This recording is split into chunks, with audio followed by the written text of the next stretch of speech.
Salut Haroul, merci d'être présent avec nous. Donc avec nous il y a Quentin. On est trois habituellement, mais Pierre n'était pas disponible aujourd'hui. Donc Quentin sera avec moi, il va se présenter un petit peu. Juste pour revenir sur l'explication de cette rubrique, en fait on fait intervenir des encadrants techniques ou dirigeants même si possible, des clubs partenaires principalement sur la gestion du confinement. Voilà, comment ça se passe dans les clubs. L'idée, c'est que vous puissiez donner des informations sur ce qui se passe chez vous et puis que ça puisse donner des idées aussi aux autres. Et de semaine en semaine, comme ça, on s'enrichit au contact des partenaires.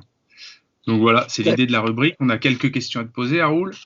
Tu vas te présenter. On va peut-être laisser la parole à Quentin, juste qu'il se présente rapidement. Ouais, enchanté Haroul, ravi d'échanger avec toi aujourd'hui. Moi j'ai rejoint Romain et Pierre à Soccer Camp Academy pour leur filer un coup de main en quelque sorte sur la partie digitale. Donc moi en gros j'ai ma plateforme Connect avec lesquelles en fait j'aide des entreprises, des particuliers, des sportifs dans leur communication digitale. Donc je crée des stratégies, je conseille, j'accompagne, comme je t'ai dit, des particuliers, des professionnels en fait, pour les structurer d'un point de vue digital. Donc c'est vachement intéressant parce que Romain et Pierre travaillent avec plein de clubs et c'est vrai que moi, venant du sport aussi, c'est vachement intéressant d'analyser tout ça et de voir à quel point il y a encore énormément de progrès à faire, surtout dans le foot amateur. D'accord. Donc voilà, pour me présenter. Présentation de Quentin. Haroul, on va te laisser te présenter personnellement et puis te présenter aussi ton rôle au sein du club. D'accord. Bon, déjà, enchanté, du coup, Quentin et Romain. Moi, c'est Haroul. Donc, je suis manager dans une société de télécommunications et réseaux britannique. Ça, c'est ce que je fais dans ma vie professionnelle. Et il y a 2 ans, j'ai intégré avec mon fils Lucas le Val-de-France en catégorie U6. Donc, à la base, je n'étais qu'un simple parent qui accompagnait son fils, mais de fil en aiguille, je me suis fait un petit peu remarquer par l'éducatrice de mon fils, puis par le responsable de l'école de foot, et de fil en aiguille jusqu'au président du club qui m'a demandé de rejoindre son staff.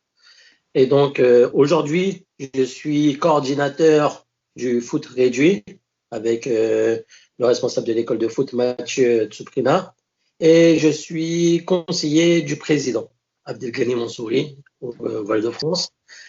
Le premier projet qu'il m'avait donné, c'était de monter une section féminine. C'était la saison dernière, chose qu'on a pu faire. On a pu aller jusqu'au bout de ce projet et je vous en parlerai par la suite. Donc, ma troisième casquette, c'est plus responsable de la section féminine. Ok, Haroul. Il y en a des casquettes. Ouais. En 2 ans. Tu t'es fait remarquer en bien, finalement. C'est pas toujours le cas de se faire remarquer en bien sur les terrains des petits. J'ai pas osé te donner toutes mes casquettes, mais il y a membre du conseil d'administration, partie intégrante de la cellule communication et ainsi de suite. Mais bon, voilà. Je voulais pas rentrer dans le détail. Est-ce que tu peux présenter aussi le club rapidement? C'est un club récent, hein, c'est un club jeune. Alors, oui et non. Le club, si tu veux, il a été créé en 2002. C'est une association de plusieurs villes, Montévrain, Chessy et Chanteloup. Et depuis quelques années maintenant, c'est le président Abdelghani Mansouri qui en est le président. Et aujourd'hui, le club a à peu près 600 licenciés. 600 licenciés. La particularité de ce club, c'est qu'on a été l'un des premiers clubs de Marne-et-Gondoire à proposer la section baby-foot. Donc, on a une section baby-foot. Et donc, comme je le disais en préambule, on a aussi créé une section féminine. Donc, une quarantaine de baby-foot, une cinquantaine de filles. Donc, ouais, un beau petit 600 licenciés. Je pense qu'on pourrait monter plus, mais les infrastructures font que pour l'instant, on est limité. Mais bon, il y a de projets en cours et avec l'arrivée de nouveaux stades, donc je pense que ça va continuer à monter. Ok, important de situer ce club pour les gens qui connaissent pas trop. Donc c'est Nord Seine-et-Marne, Roche-Marne-la-Vallée. Disneyland. Vraiment... Je crois que votre terrain est presque collé à Disneyland. Exactement ça, tout à fait. Parfait. Donc tous les clubs qui viennent nous voir pour faire un petit match de foot passent forcément par la case Disneyland dans leur voyage. Effectivement. Très bien. C'est un club aussi de niveau régional depuis peu. Exactement.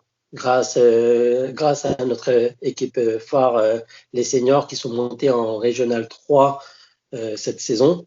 Et du coup, oui, aujourd'hui, le Val-de-France est un peu plus reconnu, d'autant plus que nous avons signé un joueur qui est méconnu du jeune public, malheureusement, mais qui était très connu par notre génération, c'est Mourad Megni, l'ancien international algérien qui a été dénommé le futur Zidane à l'époque. Donc, on a eu la chance de le faire signer au Val-de-France et il nous a ébloui de toutes ses prouesses, ses gestes techniques tout au long de cette saison.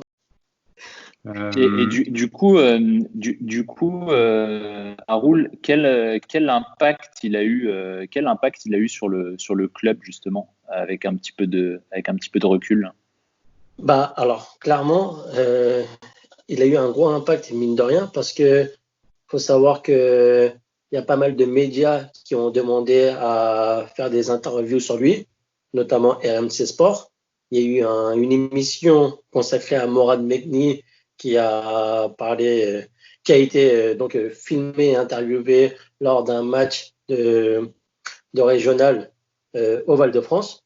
Et forcément, ça nous a mis plus en lumière. Et aujourd'hui, on lit à peu près Val-de-France partout. Et non, franchement, même là, sur le dernier article qu'on a vu où on parlait donc de l'arrêt des championnats, et ils ont mis une photo du Val-de-France avec Mourad Megni.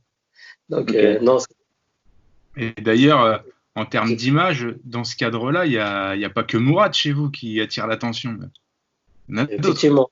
Deuxième, belle transition, Christopher Wallenbo. Effectivement, il a apporté énormément au club depuis déjà 2-3 ans et il est actuellement sélectionneur adjoint de la République démocratique du Congo, sélection nationale. Et forcément, ces deux joueurs, maintenant sélectionneurs, font que le Val-de-France est vraiment mis en lumière au niveau du district et au niveau de la Ligue de Paris. Parfait. Voilà. Un club qui se développe bien. Mm-hmm. Pour rentrer un petit peu plus dans le vif du sujet, là l'idée c'était de voir comment vous gérez un petit peu le confinement depuis le début, s'il y a des choses qui ont évolué. Toi, tu as dit que tu avais un rôle sur les U8, c'est ça? Alors, j'ai plusieurs rôles. Effectivement, étant donné que j'ai mon fils aîné Lucas qui joue en catégorie U8 et également mon second Théo qui joue en catégorie U6, j'interviens également sur ces catégories-là. Et c'est pour cela que le responsable de l'école de foot, Mathieu, m'a demandé de coordonner un peu le foot réduit, donc qui va de U6 à U9. Et oui, du coup, petit à petit, même je reste pas que sur les U6 U9, parfois je vais aussi jusqu'au U13. Mais là, typiquement, pendant le confinement, lorsqu'il y a des challenges, des défis, on le propose à l'ensemble des catégories de l'école de foot. Ouais. Toi, tu as un lien toujours avec tes joueurs, là, les petits en tout cas? Vous avez un lien avec eux, les familles? Pour moi, il est très important de conserver ce lien social parce que oui, effectivement, le confinement fait que l'arrêt de l'activité sportive fait que les enfants, ils en demandent, notamment les miens, et c'est pour cela qu'on a essayé de mettre en place énormément de challenges, de défis, que ce soit de la jonglerie ou même la jonglerie avec les papiers toilettes. Toutes ces choses font qu'aujourd'hui, à chaque fois, on essaie de proposer des choses à nos licenciés du Val-de-France pour continuer à maintenir ce lien social. Et est-ce que le fait que vous soyez, enfin, on sent que c'est quand même bien organisé, c'est bien rodé dans le club. Est-ce que ça a justement, est-ce que ça vous a permis de bien gérer le confinement? En fait, là, tu dis que vous avez gardé un lien avec les joueurs, etc. Est-ce que c'est dû au fait justement que tout au long de la saison, vous étiez bien structuré? Est-ce que ça vous a aidé, ça? Alors effectivement, merci Quentin pour cette question, mais oui, il faut savoir une chose, c'est que l'une de mes tâches principales lorsque j'ai accepté le poste de conseiller du président, c'était d'apporter cette touche organisationnelle et managériale. Alors oui, c'est vrai, avant tout, le Val-de-France est une association, mais malheureusement, et je pense que vous le savez aussi, de plus en plus de clubs tendent à se structuriser comme des entreprises. Après, voilà, j'essaye de faire en sorte de ne pas franchir cette limite, de toujours garder cet aspect associatif. Et c'est pour ça que j'en profite pour remercier tous nos bénévoles au club qui œuvrent au projet et à la réussite des projets du club. Mais oui, il y a aussi cette part de structuralisation. Et typiquement, là, j'ai des fiches avec moi. Mais tu vois, typiquement, j'ai mis en place des fiches de poste pour responsable de l'école de foot, pour directeur technique, pour les éducateurs, pour qu'ils sachent n'importe quel éducateur qui vient au Val-de-France doit savoir exactement ce qu'on attend de lui. Et que ça soit ça, que ça soit également la mise à disposition des matériels. Donc, tu vois, typiquement, il y avait pas mal de pertes de ballons, pas mal de pertes de matériel, et c'est vrai que c'est un sacré coup pour le club. Donc voilà, petit à petit, j'ai essayé de faire en sorte d'apporter toutes ces outils qui font qu'aujourd'hui, le club perd moins d'argent, clairement. Mais au-delà de ça, oui, effectivement, le plus important, c'est l'aspect relationnel. Et c'est vrai qu'on est beaucoup sur WhatsApp avec des autres éducateurs. On communique énormément. Et chaque éducateur joue le jeu. Et lorsqu'on veut se lancer des défis, des challenges, là, un sort de challenge, c'est on m'a demandé de me raser la tête avec d'autres éducateurs. Et ben, j'ai joué le jeu. Ça a un petit peu poussé. Mais bon, voilà, c'est des choses qui font que le lien social est là, il existe, et on essaie de faire en sorte qu'il continue jusqu'au moins la fin du confinement. Au-delà de ça, et c'est pour ça que j'adore ce club, c'est que tu as des personnes qui ont plein de bonne volonté. Tu as un de mes éducateurs, Shakib, qui a carrément proposé nos services pour aider les personnes en difficulté, nos seniors, les personnes à mobilité réduite, pour aider à faire leurs courses, etc. Donc, ça a été simple. En gros, il fallait voir les mairies, proposer nos services. Ils ont enregistré notre mail, notre adresse et notre numéro de téléphone, et ils nous contactent s'ils ont besoin de nous pour aller faire les courses. Donc voilà, c'est toutes ces bonnes choses. Ça a été fait, ça, Haroul? C'est quelque chose.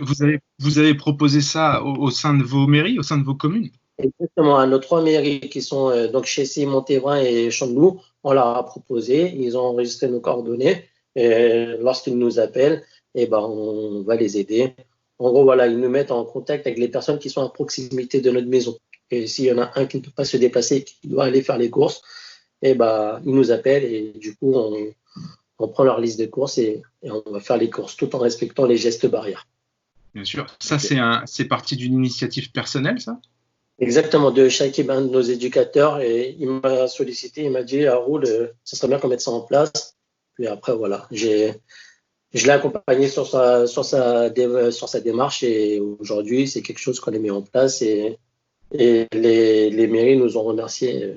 Et je pense que c'est quelque chose quand même de très important. C'est ce que je te disais, on a gardé cet aspect associatif et bénévole. Donc, c'est très important. Ouais, l'aspect social. Alors moi, je trouve même que dans un contexte, alors même avant le confinement, dans un contexte économique où on va dire les pouvoirs publics, ils ont du mal à donner de l'argent forcément, hein, ils sont plus à baisser les subventions qu'à les augmenter. L'important pour les clubs, c'est de montrer leur utilité. Et rien de mieux que de montrer son utilité quand on fait des choses comme ça, quand on intervient dans le social auprès de la population. En fait, c'est par ce biais-là que les communes, je ne sais pas si elles mettront plus d'argent, mais en tout cas, elles seront peut-être réticentes à baisser les subventions, effectivement. Beaucoup plus que de dire demain, on a un projet d'aller jouer en Régional 2. Ou, voilà. Ça, c'est des choses vraiment super. Pour les féminines, est-ce que vous avez des choses mises en place? C'est le même public, vous gérez de la même manière ou... C'est le même public, on gère de la même manière, c'est-à-dire que n'importe quel projet que nous mettons en place, on le fait vraiment profiter à n'importe quel public, que ce soit les baby-foot, que ce soit l'école de foot, préfo, formation, vétérans, super vétérans. Là, typiquement, sur notre réseau social YouTube, on a posté 3 vidéos sur le défi de jonglerie avec du papier hygiénique et elles ont joué le jeu également. Et non, c'est quelles que soient les catégories, ils jouent tous le jeu et c'est très important.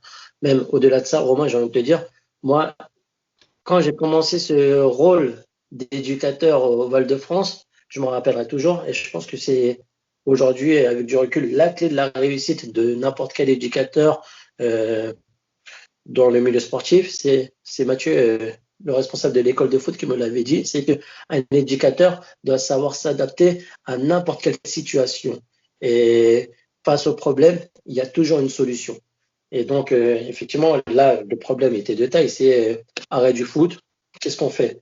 Et tout de suite, on a su se coordonner, proposer des choses. Et aujourd'hui encore, je ressors d'une session live d'entraînement sur Instagram qu'on essaie de mettre en place tous les mercredis.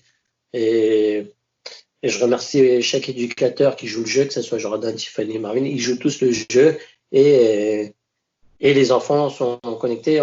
Mercredi dernier, on était à peu près 120 sur le live à faire les exercices d'entraînement. Donc, c'est vraiment très important. Vous faites des exercices en live le mercredi? Oui. D'accord, ils se connectent tous, c'est ça? Ils se connectent et ils suivent l'entraînement. Voilà, exactement. On fait des lives Insta. Donc, en plus de ça, pour être sûr et certain que tout le monde va bien, on les invite durant le live. C'est-à-dire que chaque enfant peut demander à rejoindre le live Instagram pour montrer s'ils font bien leurs exercices. Donc, ça nous permet de les voir, de voir comment ils ont progressé. Ça fait même bizarre. Tu as l'impression qu'il y en a qui ont grandi en si peu de temps, on ne limite plus, quoi. Non, c'est un vrai plaisir de les voir, de continuer à les voir malgré ce confinement. Et tu as parlé de YouTube, tu as parlé de WhatsApp, tu as parlé d'Instagram. Tu as dit en début d'entretien que tu avais un œil aussi sur la communication. Est-ce que la communication digitale du club a évolué pendant le confinement ou est-ce que vous l'utilisiez déjà auparavant autant que ça? Alors, il faut savoir une chose, Quentin, c'est que on était très pauvres en matière de communication il y a 2 ans. Et notre président a vite remarqué qu'il y avait quelque chose à faire à ce niveau-là. Et donc, l'année dernière, il m'avait sollicité pour mettre en place une équipe de communication. Donc, j'ai été accompagné de 2 autres éducateurs qui avaient des compétences sur ce domaine-là. Aujourd'hui, nous sommes 3 qui travaillons activement sur la partie communication. Nous sommes aidés par d'autres personnes bénévoles et volontaires. Mais oui, depuis 2 ans, on a dû mettre en place tous ces réseaux sociaux qui n'existaient pas auparavant, donc Instagram, Snapchat pour le coup. Facebook, on avait une page Facebook, mais on utilisait très peu les lives et les statuts Facebook, chose que nous avons pu également mettre en place. Et oui, non, clairement, aujourd'hui, la digitalisation des communications Val-de-France a énormément évolué. On est passé du simple papier ou tableau d'affichage à l'entrée du club à des messages en permanence sur nos réseaux sociaux. Et typiquement, tous les entraînements live, ils sont communiqués une semaine avant sur nos réseaux sociaux et on essaie de diffuser des vidéos chaque semaine pour que les licenciés du club continuent à entendre Val-de-France et ne pas l'oublier. C'est très important, oui. Ah, mais c'est vachement intéressant ce que tu dis parce que en fait vous renforcez le lien qui est certes uniquement digital, mais comme tu dis, les enfants développent, je pense aussi un espèce de sentiment d'appartenance au club qui pourra aussi leur dire quand il y aura la prochaine saison, ouais, j'ai pas oublié tout ce que le club a fait pendant cette période compliquée et j'ai envie aussi de me réengager avec ce club-là, quoi. Donc franchement bravo parce qu'il y a beaucoup de clubs qui parfois, et je parle dans tous les sports, hein, qui ont du mal à le comprendre. Mais c'est vachement bien tout ce que vous faites. Moi, j'ai regardé un petit peu tout ce qui a été fait sur Instagram, etc. C'est bien. Et ce que tu dis aussi qui est super intéressant, c'est que j'ai l'impression qu'il y a une notion d'entraide aussi. C'est que personne se tire dans les pattes, mais vous êtes plus, vous mettez tous ensemble et vous voulez aller dans la même direction, quoi. Et ça, c'est vachement bien. Exactement. Après, si tu veux, Quentin, même Romain, c'est que le président, lorsqu'il a vu qu'il y avait ce manque-là, il en a profité aussi pour nous dire qu'il y avait d'autres manques, notamment toute la partie organisationnelle où jusqu'à présent, chacun faisait les choses de son côté. Je m'explique. Christopher Walambo, qui est aujourd'hui le responsable de la préfo-formation, travaillait de son côté. Mathieu, qui est responsable de l'école de foot, travaillait de son côté. Price Jolibois, côté senior, c'est pareil. Il manquait cette cohésion entre chaque pôle. Et donc, en accord avec le président, on a mis en place cette saison ce qu'on a appelé le comité de pilotage. Donc, chaque mois, on réunit tous les responsables, tous les directeurs de chaque pôle et on échange autour d'une réunion mensuelle et on définit les actions, on suit les actions, on met en œuvre les actions et là, ce mois-ci, avec le confinement, on était bien embêtés pour essayer de faire cette réunion, mais grâce à l'outil qui est en train d'exploser en ce moment, même s'il n'est pas forcément sécurisé, Zoom, on a pu faire notre première réunion par visio, Zoom, et ça s'est relativement bien passé. C'était une belle expérience également. Mais voilà, même durant le confinement, on essaie de continuer à travailler pour la fin de cette saison qui, vous l'avez bien entendu, est malheureusement terminée, mais également pour la saison suivante. Donc, on a vraiment l'impression que finalement le club, comme tout le monde, hein, on a changé nos habitudes, mais le club a continué à vivre complètement, sauf qu'il vit différemment. Mais on a l'impression qu'au Val-de-France, confinement ou pas, on s'entraîne, on discute, on échange, on travaille. Non, mais c'est clairement ça, c'est exactement ça. C'est faire en sorte de ne pas se dire que le club est à l'arrêt et rendez-vous au mois de septembre. On est mal loti, comme je te disais, on n'a qu'un seul vrai terrain et on essaie d'avoir des terrains dans d'autres communes, mais parfois c'est peu praticable. Des terrains qui ne sont pas synthétiques, qui sont de la terre gorgée d'eau. Donc au mois d'hiver, saison hivernale, que ce soit au mois de décembre, janvier, février, ces terrains-là sont fermés. Et lorsque tu passes de 2 entraînements à 1 entraînement, tu t'en rends compte que les enfants perdent énormément. Et donc là, avec le confinement, on s'est dit, qu'est-ce qui va se passer? Et s'arrêter comme ça, ne plus pratiquer de foot, non, c'est pas envisageable. Donc, on essaye justement de les maintenir, de les tenir éveillés à travers de différents défis, de différentes activités. Et clairement, aujourd'hui, j'ai envie de te dire qu'on pourrait même créer une émission qui est pas la France est un incroyable talent, mais le Val-de-France a un incroyable talent parce qu'on voit de tout aujourd'hui. Par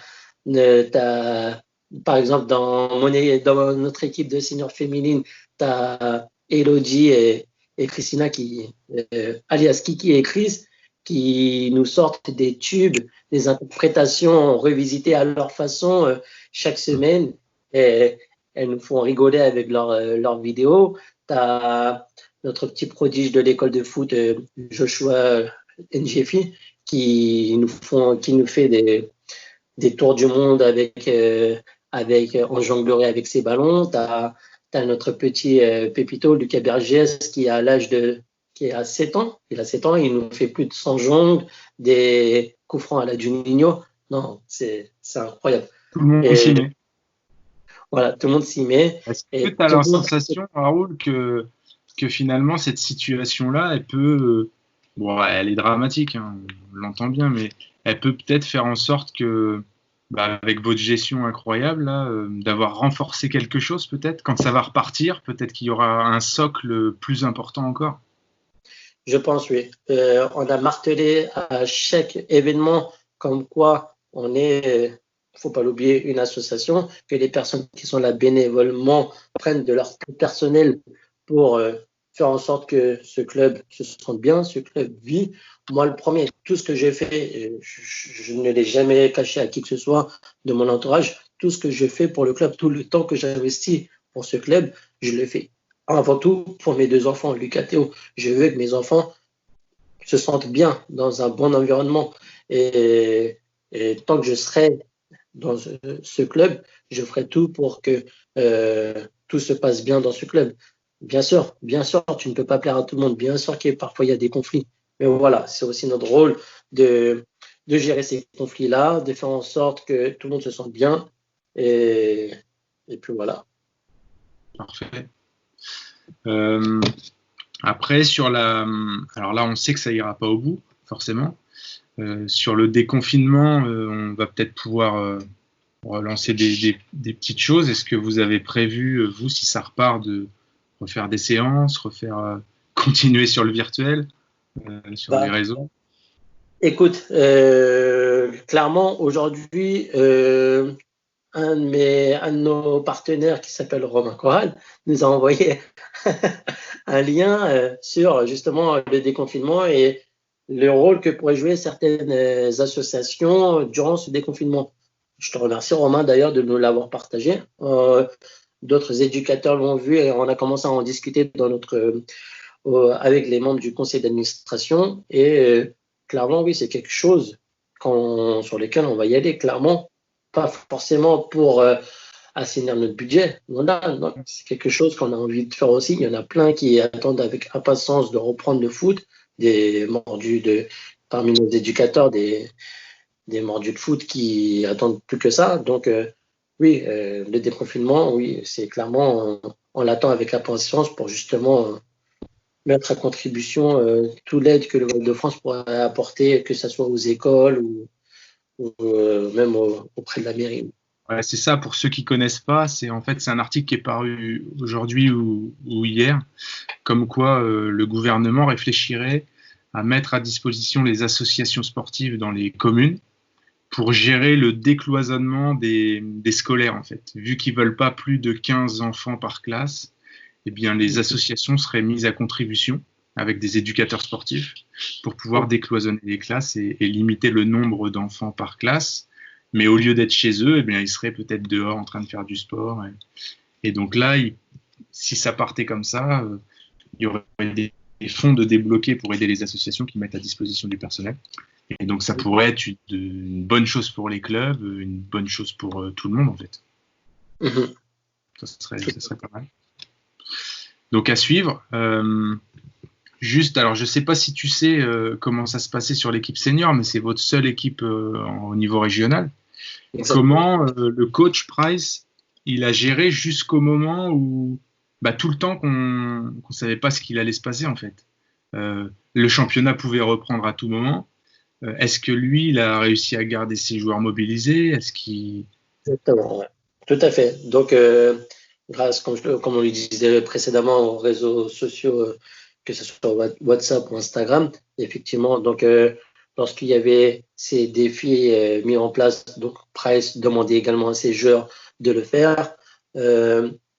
Price a commencé à prendre goût lui aussi aux réseaux sociaux parce qu'il a commencé lui-même à faire des montages vidéo. Donc il contribue pas mal effectivement à faire en sorte que les joueurs seniors du Val de France continuent à travailler, s'entraîner. Il leur a donné un programme pour qu'ils puissent se maintenir en forme et être prêts au cas où le championnat reprendrait. Lundi, on l'a eu durant le comité de pilotage. Il attend avec impatience que les mairies nous autorisent à refouler les terrains pour commencer de nouveau à s'entraîner. Donc, à voir. Là, il était peut-être question de s'entraîner par groupe de 5 ou un peu comme les clubs pro. Donc, il est réfléchi actuellement à voir comment ça pourrait se faire. Pour l'instant, la mairie de Montélimar a fermé le stade. Donc, pour l'instant, on n'a pas des accords pour pouvoir refouler les pelouses. Mais si demain, la mairie nous autorise à repratiquer, oui, je pense que il demanderait à ses joueurs de revenir s'entraîner. Ouais. Pour l'instant, c'est un peu stand-by. Et même au-delà de Price, je viens de te dire que même en préformation, Christopher Wanembo aussi, c'est pareil. Il a donné des programmes aux différents éducateurs, coachs de chaque catégorie, U14, U16, U18, pour justement faire en sorte de demander à leurs joueurs de rester à l'affût, prêts à reprendre au cas où. Et donc, oui, là, quels que soient les seniors ou pré-formation, ils continuent à s'entraîner. Ils sont chauds, les coachs. Bah, écoute, on essaie de faire en sorte je pense que c'est très important de faire un peu de sport pendant le confinement. Ouais. Donc, je pense que ouais, c'est une très bonne chose. C'est finalement, après coup, c'est une surprise pour toi, Haroul, de voir tous ces encadrants, parce que vous avez des encadrants jeunes en plus, hein, tous ces encadrants finalement qui s'y mettent, qui gardent le contact, qui sont toujours à fond, ou ça confirme finalement ce que vous saviez d'eux? Bah, écoute, alors pour certains, je viens de te dire que oui, je ne pensais pas qu'ils joueraient le jeu. D'autres, oui, je ne me posais pas de questions. Typiquement, l'entraîneur des seniors féminines qui m'accompagne, Michael Texera, c'est quelqu'un qui, par exemple, il est également coach des U18 et lorsqu'on a appris la fin du championnat et que une seule équipe monterait, donc c'est U18 qui était en D3 montant D2. Donc voilà, ce genre de coach, très enthousiaste. Dès qu'il y a quelque chose, dès qu'il y a quelque chose à demander, on peut le solliciter et sans aucun souci, et il le fait. Et il y en a plein d'autres, des coachs comme ça. Après, tu as très peu qui osent le faire, mais lorsque tu les pousses, ils se lancent sans souci. Il faut juste leur dire, lance-toi. Après, je pense que tu as l'effet de masse, tu vois. C'est quand la majorité du club va de l'avant et prend des initiatives, forcément, quand tu as une infime minorité qui ne fait rien, tu vois, ceux qui ne font rien se disent, non, en fait, je vais quand même me bouger et puis je vais rejoindre. C'est vraiment, je trouve que il y a vraiment cet esprit, comme tu l'as dit, en fait, c'est un club de foot, mais à la base, c'est une association, en fait. Et c'est vraiment là, on prend le terme au pied de la lettre, quoi. C'est vraiment au sens littéral, c'est une association. Et j'ai l'impression que, certes, c'est une association, mais je rebondis aussi sur ce que tu dis tout à l'heure. J'ai l'impression que tu te sers aussi de ton expérience personnelle en entreprise, en fait, pour structurer le club. Je pense que tu l'as très bien compris, Quentin. Avec de l'enthousiasme, de l'envie, de la joie, forcément, si tu la partages autour de toi, les gens, inconsciemment, se mettent au même niveau que toi. Et clairement, lorsque j'étais parent, que je regardais comment ça se passait avec un œil extérieur.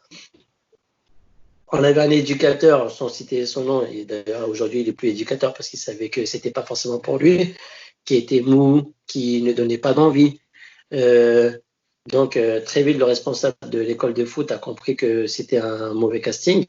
Et il l'a gentiment remercié. Il a mis quelqu'un d'autre de plus motivé. Et c'est là aussi où il m'a dit Haroul, toi tu es enthousiaste, vas-y, viens l'aider, apporte-nous cette touche qui manque. Et aujourd'hui, oui, non, clairement, on a mis de la folie auprès de ces petits. Un truc tout bête qu'on a mis en place, par exemple, avec eux, c'est qu'à cet âge-là, les enfants, parfois, ils sont timides. Ils ont peur de parler. Ils ont peur de se montrer. Donc, quelque chose qui ne se fait pas dans ces catégories de foot réduit, on a utilisé le brassard de capitaine. Et chaque semaine, le brassard de capitaine tournait d'un enfant à un autre. Et on demandait à l'enfant qui avait le brassard de prendre la parole, de crier le cri de guerre du club Val-de-France tout en puissance. Et parfois, tu as des enfants qui n'en entendaient jamais lorsqu'ils avaient le brassard, et se laisser aller. Et c'est des choses justement que... Donc, je fais une petite aparté, mais tu as des gens au sein du club, Frédéric Anselme, Christophe Walambo, qui presse Jolibois, qui travaille énormément avec le district, avec Marie Canol, Frédéric Thierry. Et lorsque Frédéric Anselme a parlé de cette initiative auprès de Marie Canol, elle a trouvé que c'était une excellente idée. Et c'est des choses qu'on essaie de perpétuer de saison en saison. Et typiquement, je l'ai fait pourquoi? Parce qu'à la base, mon propre fils était quelqu'un de timide. Il n'aimait pas forcément parler, n'aimait pas prendre la parole. 2 ans après, en U8, notre éducatrice, son éducatrice référente, Tiffany Texera, lui demande maintenant de prendre la parole. De lui-même, lorsque personne ne veut prendre le brassard, il le prend, il parle sur le terrain. À 7 ans, en catégorie 8, voir un enfant parler comme ça alors qu'il y a 2 ans, il n'osait pas parler, non, c'est quelque chose d'extraordinaire. Et puis en fait, tu crées une espèce de passerelle invisible entre le sport et l'école. En fait, c'est vachement bien. Exactement. Donc ouais, non, c'est ça. Franchement, c'est vraiment de la bonne volonté et de l'enthousiasme. Et oui, que ce soit avec la communication. Par exemple, je n'y connaissais strictement rien en montage vidéo, mais j'ai commencé à en faire et ça donnait envie aux autres qui étaient plus à l'aise sur ce domaine-là d'en faire. Donc, sur les réseaux sociaux, dès que vous voyez une vidéo mal faite, elle vient de moi. Quand il y a une vidéo bien faite, elle vient de moi. On en a vu quelques-unes, ouais, c'est bien. Moi, j'ai le sentiment quand même, tu parles vous faites ressortir entre guillemets, le monde amateur, quoi. Vous réussissez à faire en sorte que ce soit convivial et tu l'associes au monde amateur, ce mot convivialité. Mais j'ai l'impression que vous réussissez grâce à un certain professionnalisme quand même. Les clubs qui sont vraiment très amateurs, j'ai l'impression qu'aujourd'hui, ils peinent un petit peu. C'est le sentiment que tu as? C'est vrai, exactement le sentiment que j'ai. Et là où j'en ai parlé très peu jusqu'à présent, mais tu as des personnes qui viennent du monde pro, que ce soit donc Prince Jolibois, Mourad Megni, Christopher Walambo. Forcément, aujourd'hui, Christopher Walambo, ce qu'il a apporté au club, c'est extraordinaire. Je t'avais dit avant de faire cette vidéo que j'allais en parler, et là, c'est le bon moment. Mais le partenariat qu'on vient de signer avec vous, Soccer Camp, c'est un projet qui a été lancé initialement par Christopher Walambo. Et des projets comme ça, il en a énormément. Malheureusement, il y a eu le confinement, mais cet été, normalement, nous devions faire un stage d'été avec la Juventus Academy. Tu as plein d'éléments comme ça qui font qu'aujourd'hui, Christopher nous a apporté cette vision du monde pro que nous pouvons mettre dans un club amateur. Ouais. Mais lorsque j'ai vu que Christopher apportait ces éléments-là, nous, à côté, on devait suivre. On ne pouvait pas se dire on va continuer à gérer le club du Val-de-France comme un club amateur. Il fallait absolument que nous-mêmes, nous mettions au diapason. Et c'est pour ça que le président a très vite vu qu'il y avait des opportunités et qu'il fallait réussir à structurer tout ça. Aujourd'hui, avec vous, Soccer Camp, on a eu un projet en commun là. C'était donc un match avec des filles de chez nous qui ont eu la chance de faire partie intégrante de votre première équipe, Soccer Camp Étape Sport, c'est bien ça, Roland? Sélection, ouais, c'est la sélection féminine. Sélection féminine. Et ils étaient super contents. Là, nous devions partir en voyage en Espagne à Amposta pour un stage et un tournoi. Malheureusement, à cause du confinement, ça ne s'est pas fait.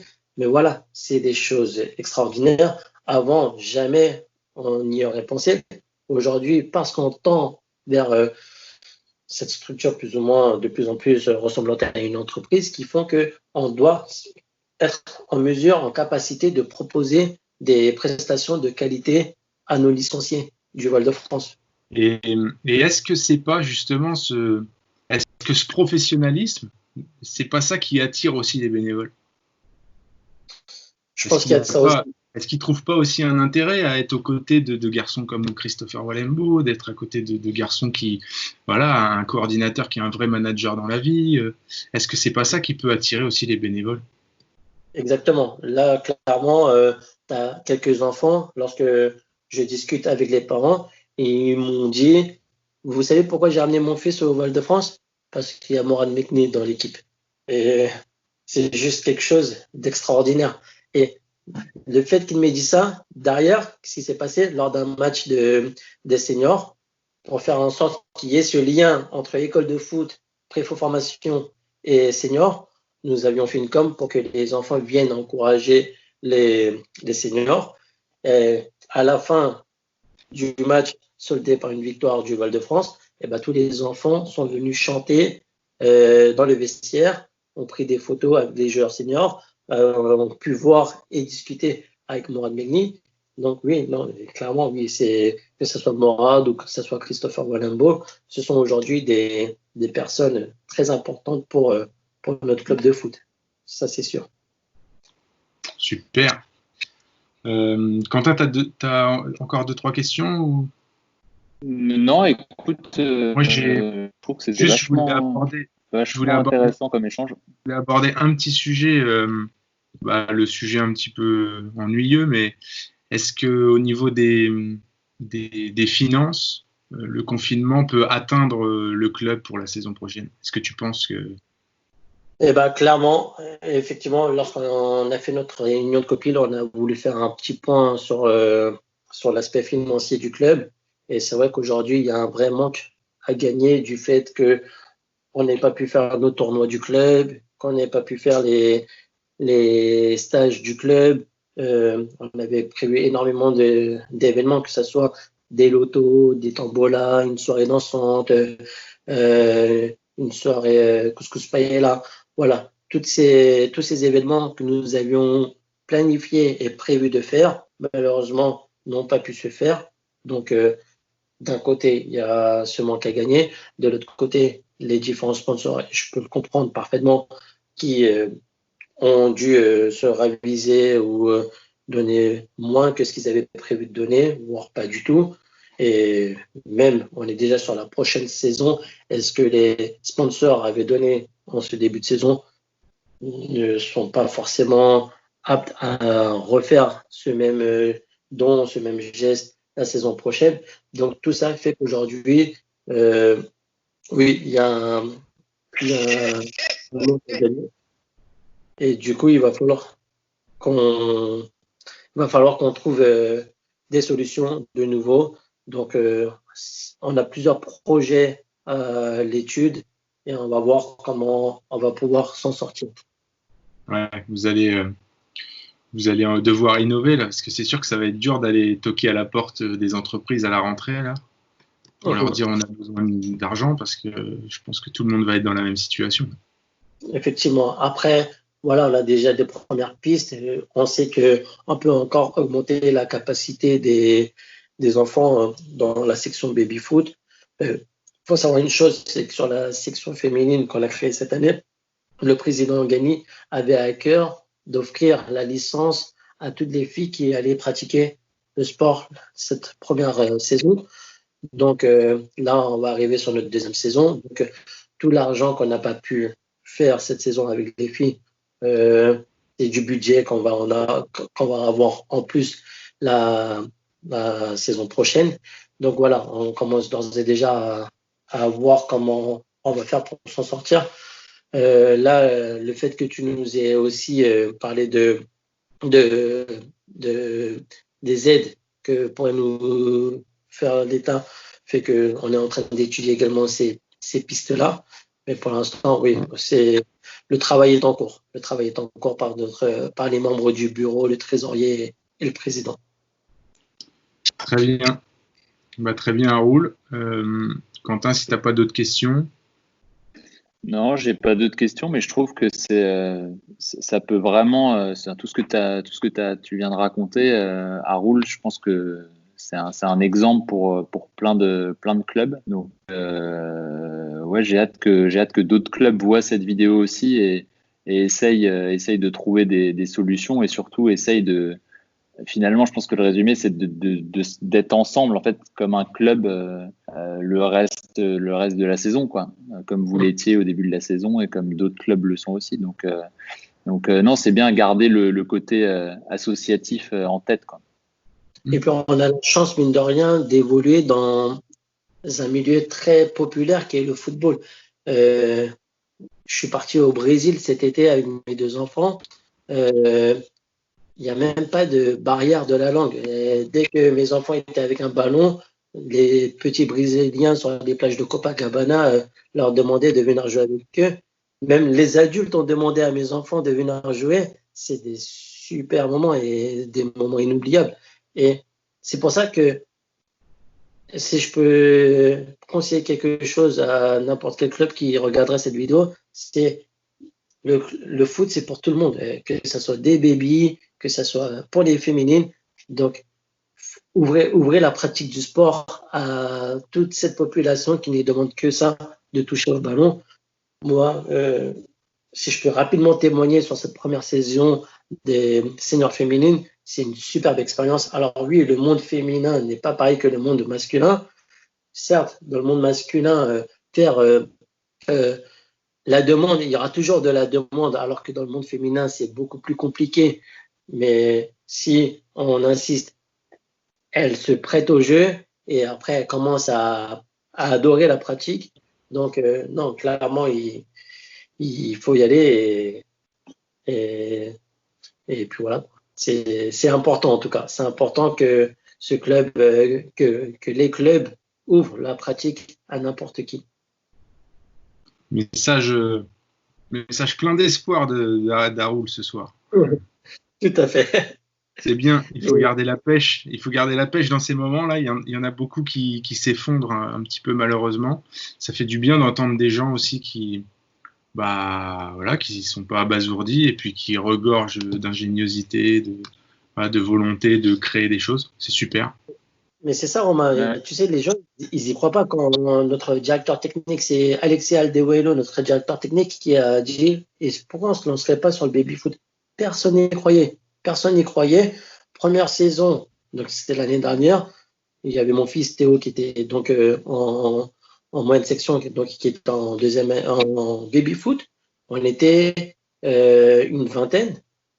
Et là, deuxième saison, on est 40. Donc, de plus en plus d'enfants à cet âge-là demandent à pratiquer. En plus de ça, c'est pas grand-chose ce qu'on fait. Hein. C'est de la motricité, c'est de la coordination, c'est du cognitif, c'est tous ces aspects qu'on demande à un enfant de cet âge-là de développer. Donc, ouais. Et il y a même des gens, je pense à des parents qui viennent carrément de Sevran avec leurs enfants pour permettre à leurs enfants, leurs bébés de pratiquer ce sport.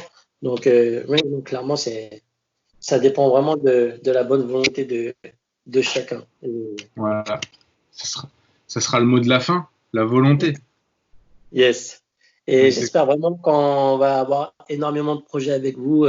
Soccer Camp, c'est que partie remise parce que oui, le confinement a fait que, mais on est très content et ça c'est le message que le président nous a demandé de vous diffuser lorsqu'on a fait la réunion avec les directeurs lundi, c'est qu'il est très content de ce partenariat et il est persuadé que nous allons faire de belles choses ensemble. Donc, on espère vraiment que le confinement va se terminer pour qu'on puisse reprendre les multiples projets que nous avions ensemble. Super, on l'est persuadé aussi. Merci Haroul. Merci à vous. Bon courage à vous. Merci pour la Haroul. suite. Et puis, on suivra ce qui va se passer au Val-de-France et puis dans les autres clubs. Et on se dit à bientôt, à très vite. Restez connectés sur nos réseaux. Ça marche, sans problème. Ça marche. Salut Haroul, à bientôt. Ciao. À bientôt Haroul. Ciao. Ciao.